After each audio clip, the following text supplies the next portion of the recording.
नमस्कार, हमारी खास पेशकश में आपका स्वागत है। मैं हूं मनोज मानस। खबरों का रुख करेंगे और सबसे पहले हम बात करेंगे सीज फायर जारी, सेना की तैयारी। भारत और पाकिस्तान में युद्ध विराम लागू है। रक्षा सूत्रों ने सोमवार को बताया कि जम्मू कश्मीर और अंतर्राष्ट्रीय सीमा से लगे अन्य इलाकों में रात शांतिपूर्ण रही। हाल के दिनों में पहली बार किसी भी तरह की घटना की कोई रिपोर्ट नहीं आई। इस बीच तीनों सेनाओं के डीजीएमओ ने प्रेस ब्रीफिंग की। सेना ने प्रेस ब्रीफिंग में बताया कि हमारी लड़ाई आतंकवाद के खिलाफ थी, लेकिन पाक सेना ने इसे अपने पर लिया। पाक में जो तबाही हुई है उसकी जिम्मेदार पाक सेना ही है। हमने पाकिस्तानी एयरफील्ड की दुर्दशा की है। हमने चीनी मिसाइल को मार गिराया है। हमने पाकिस्तान द्वारा भेजे गए तुर्की ड्रोन मार गिराए हैं। हमने दुनिया को अपनी ताकत दिखाई है। हम जहां चाहें जब चाहें हमला कर सकते हैं। इससे पहले रविवार को सेना ने पाकिस्तान के दावों की पोल खोली थी। सेना ने जानकारी दी कि ऑपरेशन सिंदूर के तहत जो हमारे लक्ष्य थे वो हमने हासिल किए हैं। हमने पाकिस्तान की नापाक हरकत का कई गुना मुंहतोड़ जवाब दिया है। सेना ने बताया कि ऑपरेशन के दौरान पाकिस्तान की 40 जवान और अफसर मारे गए हैं। इसके अलावा आतंकी ठिकानों पर एयर स्ट्राइक के द्वारा कम से कम 100 आतंकियों को मार गिराया गया है, जिनमें 3 बड़े आतंकी शामिल हैं। सेना ने प्रेस ब्रीफिंग में बताया कि पाकिस्तान में जो तबाही हुई है उसकी जिम्मेदार पाकिस्तानी सेना है। हमने चीन की मिसाइलों को मार गिराया है। पाक द्वारा छोड़े गए सभी तुर्की के ड्रोनों को भी मार गिराया है। हमने अपनी ताकत दुनिया को दिखाया है। और अंत में यह मैं स्पष्ट शब्दों में कह देना चाहता हूं कि हमारी सभी मिलिट्री बेसेस और सारे इक्विपमेंट और सिस्टम्स ऑपरेशनल हैं और जरूरत पड़ने पर अपने अगले मिशन के लिए तैयार हैं और तत्पर भी हैं। चूंकि आपने शुरू किया श्री रामधारी सिंह दिनकर जी की कविता से, हमारे राष्ट्र कवि रहे हैं, और क्या संदेश दिया जा रहा है, तो मैं बस आपको रामचरितमानस की एक कुछ पंक्ति याद दिलाऊंगा, आप समझ जाएंगे। तो याद कीजिए वो पंक्ति जो है, विनय न माने जलधि जड़, भय 3 दिन बीत, बोले राम सकोप तब, भय बिन होए न प्रीत। तो समझदार के लिए इशारा ही काफी। और जहां तक ये टर्किश ड्रोन्स का सवाल है, आपने देखा किस तरह के रैकेट्स यहाँ पे फोटोग्राफ्स हमने दिखाए हैं, चाहे वो टर्किश ड्रोन्स हो या और कहीं के भी ड्रोन्स हो। हमारे काउंटर यूएस सिस्टम्स, हमारे ट्रेन्ड एयर डिफेंस ऑपरेटर्स पूरी तरह सक्षम हैं और हमारे देश की जो इंडिजिनस कैपेबिलिटी है काउंटर यूएस के लिए, उसने दिखा दिया है कि चाहे किसी भी तरह की टेक्नोलॉजी आ जाए, हम उसको काउंटर करने के लिए तैयार हैं। और मुझे बोलने की ज्यादा जरूरत नहीं है, आपने खुद ही अपने आंखों से देखा है हमने इनका क्या हासिल किया है। देखिए, जैसा मैंने कल कहा था कि इस लड़ाई के डिटेल्स अभी हम शेयर नहीं कर सकते हैं, क्योंकि इसमें काफी कुछ ऑपरेशनल डिटेल्स होंगे। कितने जहाज थे दोनों तरफ से, किस तरह की लड़ाई हुई, these are questions of technical details which we may not be able to share firstly, and which we may not be able to share to explain to you the way it needs to be explained. Suffice to say कि yes, ये एक दूसरी तरह का warfare था and it is bound to happen. हम लोग पिछली लड़ाई, अगली जो कभी भी लड़ाई होगी, भगवान करे ना हो, लेकिन अभी यदि हुई तो ये पिछली लड़ाई की तरह नहीं होगी। हर एक लड़ाई जो है अलग तरीके से लड़ी जाती है और टेक्नोलॉजिकल एडवांसमेंट्स हो रहे हैं। हम भी उस एडवांसमेंट्स के हिस्सा हैं, हमारे एडवर्सरीज भी हिस्सा हैं। So it is a cat and mouse game and you have to be ahead of the curve to beat your adversary. So that is what is going to happen. So if you ask, was this different? Was this engagement different? Definitely it was different. And a lot of new aspects have come out, but we were prepared for it, we were trained for it, and we were equipped for it. That is the only aspect that I can share with you at this time. Thank you. और इस खबर पर अहम जानकारी के लिए, हमारे दर्शकों को अहम जानकारी के लिए मेजर विराट मिश्रा जी हमारे साथ जुड़ चुके हैं, डिफेंस एक्सपर्ट हैं। मेजर विराट मिश्रा जी, आपका बहुत स्वागत है। मेजर विराट मिश्रा जी, आज डीजेमओ की भारत और पाकिस्तान के बीच डीजेमओ की बैठक से पहले सेना की तीनों सेनाओं की डीजेमओ की प्रेस ब्रीफिंग सामने आई।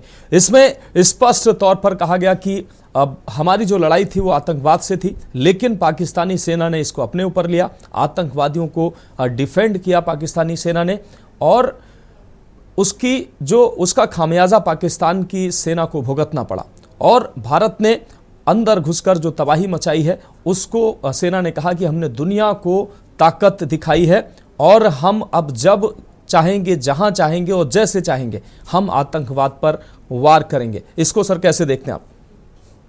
बिल्कुल ठीक बात कही आपने। ये जो प्रेस ब्रीफिंग थी 32 मिनट की, ये बहुत ही इंपॉर्टेंट प्रेस ब्रीफिंग थी जी। और इसमें जितने भी सैनिक या सैन्य से संबंधित जो डिटेल्स प्रत्यक्ष उन्होंने दी, इसके अलावा भी उन्होंने कहा कि बहुत अलग तरीके के ऑपरेशंस हुए, कई तरीके के हथियारों का उन्होंने उल्लेख किया, पर उसका पूरी डिटेल्स नहीं दी। उन्होंने कहा कि टेक्निकल डिटेल्स हम सब आपसे शेयर नहीं कर सकते।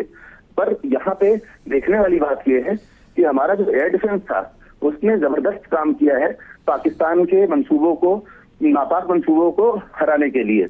चाहे वो लो लेवल फायरिंग की बात हो, उन्होंने सरफेस टू एयर मिसाइल्स की बात करी कि हमने उनके जो हथियार और ड्रोन्स थे, जो मिसाइल्स थी, उनको नाकाम किया। साथ में उन्होंने लॉन्ग और शॉर्ट रेंज मिसाइल्स की बात करी, ड्रोन्स और जो इनके अनमैन्ड एरियल व्हीकल्स थे उनको किस तरीके से उन्होंने निष्क्रिय किया, उसका उन्होंने बहुत डिटेल में उल्लेख नहीं किया। टेक्निकल डिटेल्स की बात करके उसको छोड़ दिया। आकाश का उन्होंने स्पेशल मेंशन किया है, जो हमारी पुरानी एयर डिफेंस की जो व्यवस्था थी उसने काफी अच्छा काम किया, और साथ में जो रूसी इक्विपमेंट है S-400 उसने अच्छा काम किया। तो यहाँ पे ये सारी डिटेल्स शेयर हुई, साथ में नेवी डिटेल्स शेयर हुई कि वो भी तैयार थी हमारी। तो ये जो डिटेल्स थी, इन्होंने हमको ये दिखाया कि तैयारी हमारी पूरी थी। सीज फायर थोड़ा सा पहले हो गया, उसी वजह से हम और आगे जो हम एक्सप्लॉयटेशन कर सकते थे अपनी अपर हैंड का, वो थोड़ा सा कमी रही। इसके अलावा आप ये देखेंगे कि आज 8 बजे प्रधानमंत्री जी की भी ब्रीफिंग है, उसमें बहुत सारी बातें बताएंगे कि क्या किया, जो उन्होंने संकल्प लिया था कि पाकिस्तान के जो आतंकवादी हैं उनको मिट्टी में मिलाने का, उसमें बहुत ज्यादा सफलता हमको मिली भी है। हाँ, इसमें हमारे कुछ लॉसेज हुए, हमारे साथ जो सपूत थे भारत के वो शहीद हुए, साथ में 60 से ज्यादा लोग घायल हैं। तो ये थोड़ा सा सोचनीय विषय है कि हमको किस तरीके से इस लड़ाई को आगे ले जाना है अगर पाकिस्तान सीज फायर का वायलेशन आगे करता है तो। बिल्कुल मेजर विराट मिश्रा, इस तमाम अपडेट के लिए हमारे दर्शकों को आपका बहुत शुक्रिया। तो तीनों सेनाओं के डीजीएमओ ने प्रेस ब्रीफिंग की है और इसमें पाकिस्तान पर उन्होंने साफ तौर पर जो ऑपरेशन सिंदूर चलाया गया उसकी जानकारी दी और कहा कि पाकिस्तान के पाप का अब घड़ा भर चुका है और हम जब जहां जैसे चाहेंगे पाकिस्तान पर वार करेंगे, आतंकवाद पर वार करेंगे। और अब हम बात करेंगे धोखाधड़ी, धमकी और फर्जी ओएसडी की। बड़ी खबर जालौन से है, जहां फर्जीवाड़े की हद कर देने वाला मामला सामने आया है, जहां जल शक्ति मंत्री स्वतंत्र देव सिंह का फर्जी ओएसडी बनकर कुठौंद थाना प्रभारी पर दबाव डालने की कोशिश की गई, जिसको लेकर एक अज्ञात व्यक्ति पर धोखाधड़ी और धमकी देने की एफआईआर दर्ज की गई है। ये एफआईआर जालौन के कुठौंद थाने के इंस्पेक्टर अजय ब्रह्म तिवारी के द्वारा दर्ज कराई गई। एफआईआर में बताया गया है कि एक अज्ञात व्यक्ति ने उन्हें फोन पर एक लोकल मामले में एफआईआर लिखने और कार्रवाई करने का दबाव बनाया और कॉल करने वाले व्यक्ति ने खुद को जल शक्ति मंत्री स्वतंत्र देव सिंह का ओएसडी बताया, मगर अपना नाम नहीं साझा किया। थाने में दर्ज एफआईआर के मुताबिक जब इंस्पेक्टर ने ओएसडी के बारे में पता करने के लिए जल शक्ति मंत्री के कार्यालय में फोन किया तो ऑफिस से बताया गया कि इस नंबर का कोई भी व्यक्ति मंत्री का ओएसडी नहीं है, यह कोई फर्जी व्यक्ति है। वहीं छानबीन की गई तो ट्रूकॉलर पर आ रहे नाम वाले व्यक्ति को पुलिस तलाश कर रही है। एफआईआर के मुताबिक जब नंबर को ट्रूकॉलर पर चेक किया गया तो उस पर मंत्री जी ओएसडी स्वतंत्र देव सिंह लिखकर आ रहा था। एफआईआर के साथ इसका स्क्रीनशॉट भी लगाया गया। एफआईआर दर्ज करने के बाद अब पुलिस इस मामले में दोषी की तलाश कर रही है। तो यह हैरान करने वाला मामला सामने आया है, धोखाधड़ी की हद पार करने वाला मामला सामने आया है। जल शक्ति मंत्री स्वतंत्र देव सिंह का फर्जी ओएसडी बनकर इंस्पेक्टर को धमकी दी गई है, एफआईआर दर्ज करने की धमकी दी गई है। तो जल शक्ति मंत्री स्वतंत्र देव सिंह का फर्जी ओएसडी बनकर इंस्पेक्टर को धमकी देने का यह मामला जालौन से सामने आया है। जालौन के कुठौंद थाने में इंस्पेक्टर के द्वारा मामला दर्ज कराया गया है और पुलिस अब दोषी व्यक्ति को तलाश कर रही है, ढूंढ रही है कि आखिर ये व्यक्ति कौन था।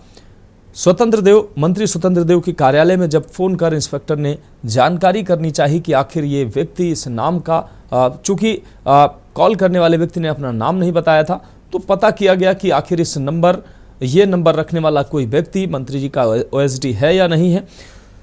तो कार्यालय से पता चला कि इस नंबर का कोई भी व्यक्ति मंत्री स्वतंत्र देव सिंह का ओएसडी नहीं है। उसके बाद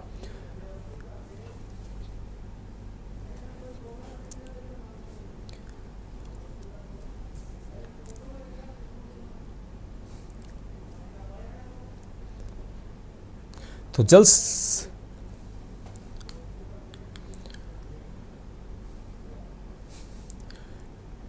और अब हम बात करेंगे फिरौती का फेर, पुलिस से मुठभेड़। गाजीपुर के नंदगंज थाना अंतर्गत संचालित होने वाला नंदनी हॉस्पिटल, जहां 4 मई को 2 बदमाश अचानक से पहुंचे जो अपना चेहरा बांधे हुए थे और अस्पताल में पहुंचकर दहशत फैलाने के उद्देश्य से 3 फायर भी किए, जिनका निशाना अस्पताल की दीवारों पर लगे।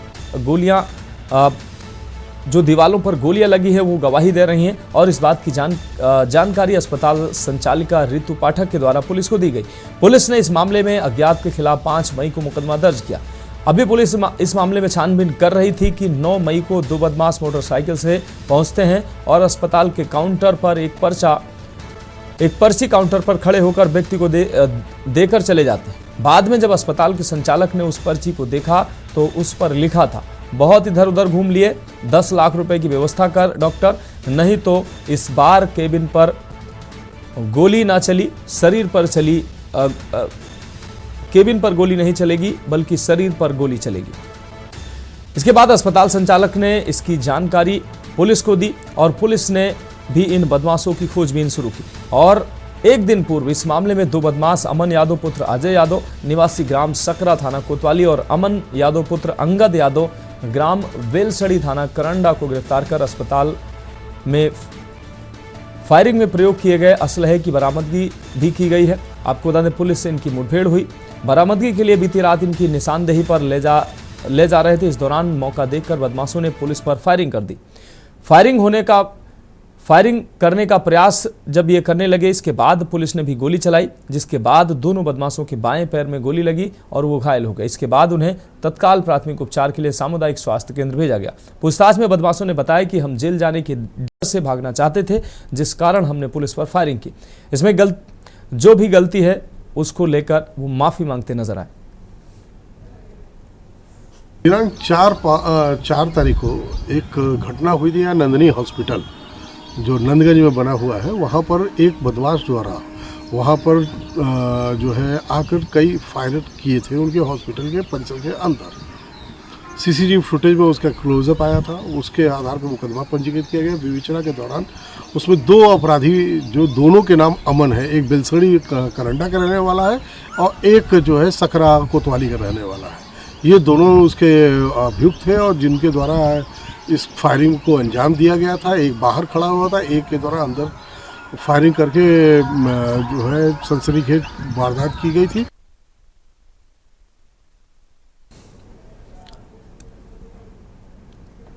और गाजीपुर से हमारे संवाददाता इकरार ज्यादा जानकारी के लिए हमारे साथ जुड़ चुके हैं। इकरार, बदमाशों के द्वारा अस्पताल संचालक को धमकी दी गई, उसके बाद फिरौती की मांग की गई। हालांकि पुलिस एक्शन में आई और पुलिस ने 2 लोगों को एनकाउंटर के साथ उनको गिरफ्तार किया गया है। क्या है पूरा मामला? जी बता दें कि पिछले कुछ दिनों पहले एक नंदगंज में एक प्राइवेट हॉस्पिटल है, नंदनी हॉस्पिटल, जिसमें कुछ हमलावर वहां से भाग जाते हैं, लेकिन वहाँ हॉस्पिटल के पूरी संस्थापक चाहे हॉस्पिटल के पूरे लोग दहशत में आ जाते हैं। तो उसी को देखते हुए पुलिस को जब मुकदमा कायम होता है, पुलिस सीसीटीवी फुटेज की कार्रवाई करते हुए आज सुबह जब पुलिस उन लोगों को निशानदेही पे ले जा रही है, उसके बाद भागे। उसके बाद पुलिस ने उन लोगों को मिशन लंगड़ा के तहत एनकाउंटर किया, जिसमें दोनों लोगों के बाएं पैर में गोली लगी। अब मैं बता दूं कि पूरा मामला नंदगंज थाने के बड़ी मार्केट का है। एक कहीं ना कहीं फिरौती मांगने के लिए दहशत फैला के फिरौती मांगने की इनकी चाल थी, जिसको पुलिस ने नाकाम किया। जी एक राज, इस तमाम जानकारी के लिए आपका बहुत शुक्रिया। तो बदमाशों ने निजी अस्पताल में ताबड़तोड़ फायरिंग की, उसके बाद 2 दिन के बाद अगले दिन जाकर अस्पताल में पर्ची देकर फिरौती की मांग की। अब पुलिस ने गिरफ्तारी की है। और अब बात करेंगे दर्दनाक सड़क हादसा, 13 की मौत।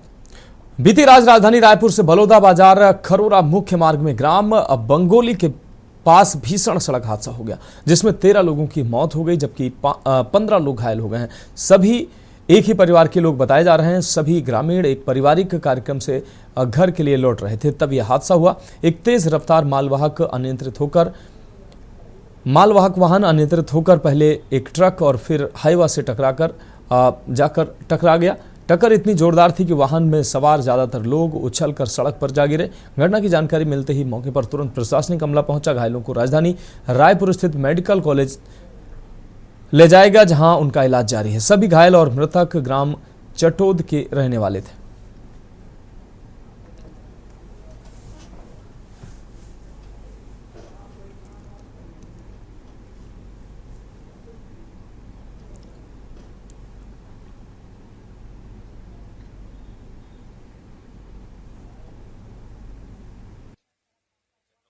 लोग इकट्ठे कार्यक्रम बानों गए हुए थे। कार्यक्रम के बाद वापस आ रहे थे, जिसमें राजमार्ग में सवार होकर वापस आ रहे थे, जिनके द्वारा ग्राम बंगोली के पास में एक राजमार्ग और बड़े डंपर के बीच में एक एक्सीडेंट हुआ, जिसके टकराने के बाद में जो राजमार्ग था एम्बुलेंस हो गया और आगे जाकर दूसरे डंपर के साथ दोबारा से उसमें बैठे हुए थे, वो उछल करके नीचे गिर गए। उसमें से कुल 13 लोगों की मौत हुई है, महिलाएं और बच्चे शामिल, 12 लोग अन्य जो घायल।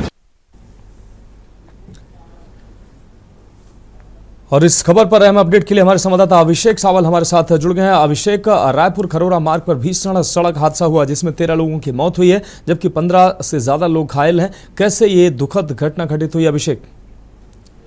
जी, मैं बता दूं कि परिवार के लोग छठी मनाने के लिए अपने परिवारवासी के घर में गए हुए थे।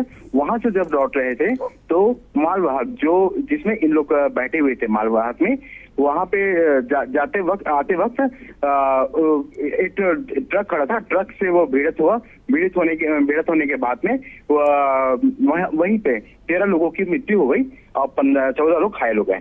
जी अभिषेक, अगर बात करें घायलों की, अब स्थिति कैसी है और मौत का आंकड़ा बढ़ा तो नहीं है? नहीं, मौत का आंकड़ा बढ़ा नहीं है, पर घायल अभी स्थिर है, ठीक है, अभी उनकी स्थिति ठीक है अभी। बिल्कुल अभिषेक, इस तमाम जानकारी के लिए आपका बहुत शुक्रिया। तो आपको बता दें कि दुखद हादसा हुआ है। रायपुर खरोरा मार्ग पर भीषण दुर्घटना हुई, जिसमें 13 लोगों की दुखद मौत हुई है, जबकि 15 लोग घायल हुए हैं। घायलों का अस्पताल जारी है। मौके पर पहुंची जिला प्रशासन की टीम ने राहत बचाव कार्य किया। तो खरोरा मार्ग पर ही भीषण सड़क हादसा हुआ है।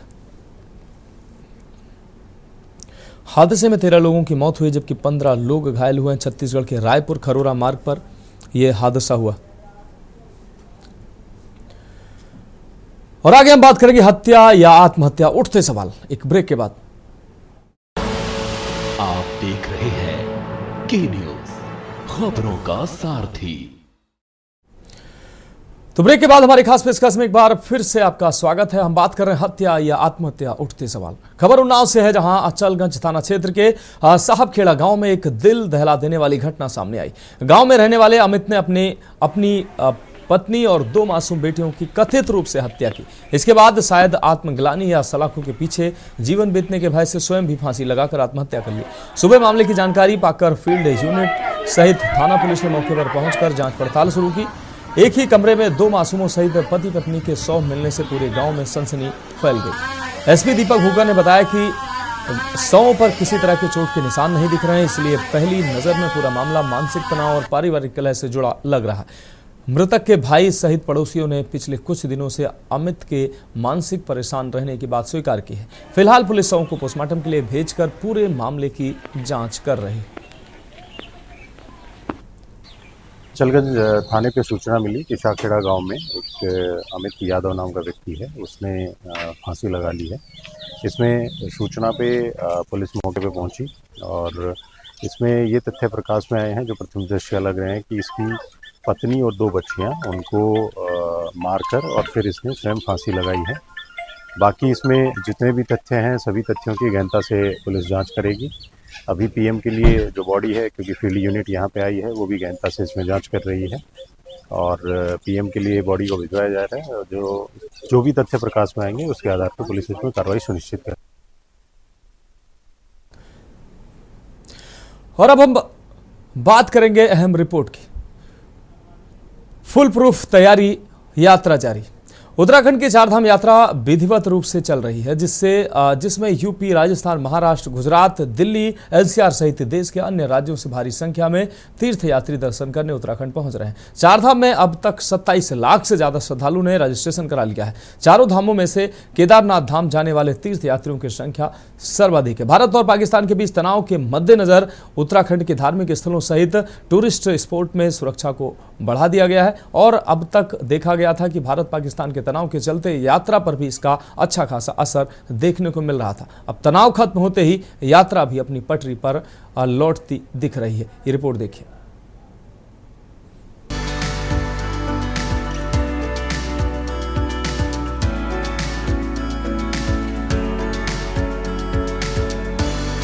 आपको बता दें, केदारनाथ पैदल मार्ग पर घोड़े खच्चरों की रौनक फिर से लौट आई है। इन्फ्लुएंजा के कारण रोक के बाद ट्रायल के तौर पर 1000 से अधिक घोड़े खच्चर रविवार को केदारनाथ धाम के लिए रवाना हुए। डंडी सेवाएं भी यात्रियों को लेकर जा रही हैं, जिससे यात्रा सुचारू रूप से चलना शुरू हो गई है। वहीं सुरक्षा को लेकर चारधाम यात्रा के संबंध में पुलिस महानिरीक्षक गढ़वाल परिक्षेत्र राजीव स्वरूप ने जानकारी दी। आईजी गढ़वाल ने कहा कि चारधाम यात्रा सुचारू रूप से चल रही है। श्रद्धालुओं की सुरक्षा व्यवस्था एवं यातायात प्रबंधन के पुख्ता इंतजाम किए गए हैं, ताकि श्रद्धालुओं को किसी भी प्रकार की असुविधा का सामना न करना पड़े। आईजी गढ़वाल ने कहा कि श्रद्धालु किसी भी प्रकार की भ्रामक खबरों या अफवाहों पर बिल्कुल ध्यान न दें। उत्तराखंड पुलिस आपकी सुरक्षित यात्रा के लिए प्रतिबद्ध है। आईजी गढ़वाल ने कहा कि अगर कोई भी जानकारी श्रद्धालुओं को चाहिए तो वे पुलिस के हेल्पलाइन नंबर पर 24 घंटे फोन कर सकते हैं और जानकारी प्राप्त कर सकते हैं। सभी को हम सूचित करना चाहते हैं कि हमारी ये जो वर्तमान की चारधाम यात्रा है सुचारू रूप से चल रही है। यात्रियों की सुरक्षा हेतु समुचित प्रबंध किए गए हैं, उनकी सुगमता हेतु समुचित प्रबंध किए गए हुए हैं। किसी तरह की कोई भ्रामक न्यूज़ में आप विश्वास कतई ना करें और अगर कोई भी आपको हेल्प की ज़रूरत है या कोई इन्फॉर्मेशन चाहिए तो उसके लिए हमारे कंट्रोल रूम 24/7 काम कर रहे हैं, जिनका नंबर मैं आपको बता देता हूं। हमारा कंट्रोल रूम का मोबाइल नंबर है 9897846203 और हमारा लैंडलाइन नंबर है 0135271484। धन्यवाद। के तनाव को लेकर के निश्चित तौर पर पूरा देश चिंतित था और चारधाम यात्रा में आने वाले श्रद्धालुओं में भी इस दौरान कमी देखने को मिली, लेकिन अब फिर से निश्चित तौर पर जब पूरा मामला शांत हो गया है तो श्रद्धालुओं की संख्या भी चारधाम यात्रा में बढ़नी स्वाभाविक है। लेकिन चारधाम यात्रा में श्रद्धालुओं को जो सुविधाएं मिलनी चाहिए, जो उनके लिए चाक चौबंद व्यवस्थाएं होनी चाहिए, वो कहीं नजर नहीं आ रही है। और केदार घाटी में जिस तरीके से घोड़े खच्चरों में संक्रमण फैला और प्रशासन ने बड़ी लापरवाही से उसको हैंडल किया, निश्चित तौर पर ये एक बड़ी चूक थी। और भविष्य में चारधाम यात्रा व्यवस्थित तरीके से चले, श्रद्धालुओं की सुविधा का ध्यान रखा जाए, स्थानीय हकूकधारियों की जो भी सुझाव हैं, सहूलियतें हैं, उनका ध्यान रखा जाए तो निश्चित तौर पर चारधाम यात्रा व्यवस्थित रूप से चलेगी, ऐसा मेरा मानना है। देखिए, चारों धाम की यात्रा में उतना कोई असर इसमें देखने को नहीं मिला था। अगर देखा जाए तो अभी 12 दिन मुश्किल से हुआ है, यात्रा शुरू हुई और 5.5 लाख से ज्यादा श्रद्धालुओं ने यहाँ पर दर्शन किया है। और पर्यटन विभाग ने इसका खुलासा भी किया है कि 27 लाख से ज्यादा लोगों ने रजिस्ट्रेशन करा रखा है। तो चारों धाम में जिस तरीके से सुविधाएं हैं, चारों धाम में जिस तरीके से सघन चेकिंग का अभियान शुरू हो रखा है, वो सारी चीजें ये दर्शाती हैं कि चारों धाम पूरी तरह से सुरक्षित है। और इसका बीड़ा खुद हमारे यशस्वी मुख्यमंत्री श्री पुष्कर सिंह धामी जी ने उठा रखा है और जिसको पूरी तरीके से धरातल पर किया जा रहा है। तो चारों धाम की जो यात्रा है वो सुखद रूप से ही आगे बढ़ रही है और कहीं भी इस तरीके का प्रभाव देखने को नहीं मिला। और जहां तक रही बात घोड़े और खच्चरों की, तो जो वायरस इसमें पाया गया था उसकी पूरी जांच करी गई है। उन घोड़े और खच्चरों को पूरा क्वारंटीन किया गया है। वहीं केदारनाथ धाम के दर्शन के लिए देश विदेश से श्रद्धालु पहुंच रहे हैं। इसी क्रम में जिलाधिकारी सौरभ गहरवार के निर्देशन में परिवहन विभाग ने महिलाएं एवं बुजुर्गों के लिए विशेष सेवा शुरू की है। केदारनाथ विधायक आशा नौटियाल ने बताया कि घोड़ा पड़ाव से मंदिर तक लगभग 2 किलोमीटर तक का सफर है। वहां से मंदिर तक शटल सेवाएं की व्यवस्था की गई है, जिससे बुजुर्ग श्रद्धालुओं को मंदिर प्रांगण तक पहुंचने में किसी भी प्रकार की परेशानी का सामना नहीं करना पड़ेगा। देखिए, ट्रैकर तो जहाँ से मतलब हमारा घोड़ा पड़ाव है और वो ट्रैकर केदारनाथ में ही है, तो जहाँ से वो उतरेंगे, जितनी जगह वहाँ पैदल जाने के लिए मंदिर तक है 2 किलोमीटर 1.5 किलोमीटर वो पड़ता है, तो वहाँ से वो यात्री को मंदिर तक ले जाएंगे। और ये मैं माननीय मुख्यमंत्री धामी जी का धन्यवाद करूँगी कि उन्होंने इस तरह की व्यवस्था वहाँ पे बनाई। जो लोग जो बहुत बुजुर्ग होते थे उनको दिक्कत होती थी, अब उसके माध्यम से लोग बहुत शीघ्र वहां जा पाएंगे और मंदिर के भोलेनाथ के दर्शन कर पाएंगे। इस समय केदारनाथ में यात्रा में थोड़ी तेजी देखने को मिल रही है। पिछले 2 दिनों से बारिश थी और थोड़ा अभी मौसम साफ हुआ तो यात्रा की जो लाइन है वो काफ़ी लंबी लगने लग गई है और यात्रा फिर से सुचारू रूप से चलने लग गए हैं। और पिछले कुछ दिन पहले घोड़े खच्चरों में कुछ बीमारी आ गई थी केदारनाथ क्षेत्र में और इस वजह से थोड़ा सा यात्रियों को परेशानी हो रही थी आने जाने में। और आज फिर से यात्रा फिर से सुचारू रूप से चलने लग गए हैं। केदारनाथ में यात्रियों का उत्साह देखने लायक है और लंबी लंबी लाइनें यहाँ पे लग गई है। और अभी केदारनाथ में थोड़ा सा मौसम अच्छा खुला हुआ है तो इसलिए भीड़ भाड़ काफ़ी बढ़ गया है। तो भैया, इस समय यात्रा कैसी चल रही है और इस विषय में आप क्या कहना चाहोगे? यात्रा बहुत अच्छी चल रही है और यहाँ पर व्यवस्थाएं काफ़ी अच्छी हैं और जैसा आप देख रहे हो यहाँ पर काफ़ी भीड़ आपको नज़र आ रही होगी। और कुछ दिनों से बारिश भी हो रही थी, थोड़ी देर पहले भी यहाँ पर बारिश हो रही थी, लेकिन अभी बिल्कुल धूप खिला हुआ है और काफ़ी भीड़ भाड़ आप देख रहे होंगे। यहाँ पर यात्रा काफ़ी सुचारू रूप से संचालित की जा रही है और मौसम भी काफ़ी अच्छा है इस वक्त जी। तो यहाँ पे कोई दिक्कत परेशानी तो नहीं है आपको? किसी प्रकार की कोई दिक्कत परेशानी नहीं है। हाँ, यात्रा काफ़ी अच्छे से चल रही है जी। सारी व्यवस्था यहाँ पर सुचारू रूप से संचालित की जा रही है जी। धन्यवाद। भारत पाकिस्तान के तनाव के चलते यात्रा पर भी इसका अच्छा खासा असर देखने को मिल रहा था। अब तनाव खत्म होते ही यात्रा भी अपनी पटरी पर आती दिख रही है। खुफिया एजेंसियां हर गतिविधि पर नजर बनाए हुए हैं और संदिग्ध गतिविधियों पर तुरंत कार्रवाई की जा रही है। युद्ध जैसे हालातों को देखते हुए शासन और प्रशासन पूरी तरह से सतर्क है ताकि 4 धाम यात्रा निर्विघ्न और सुरक्षित रूप से संपन्न हो सके। Uttarakhand desk report.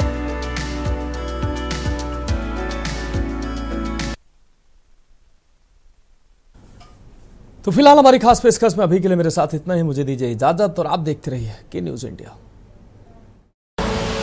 आप देख रहे हैं के न्यूज, खबरों का सारथी।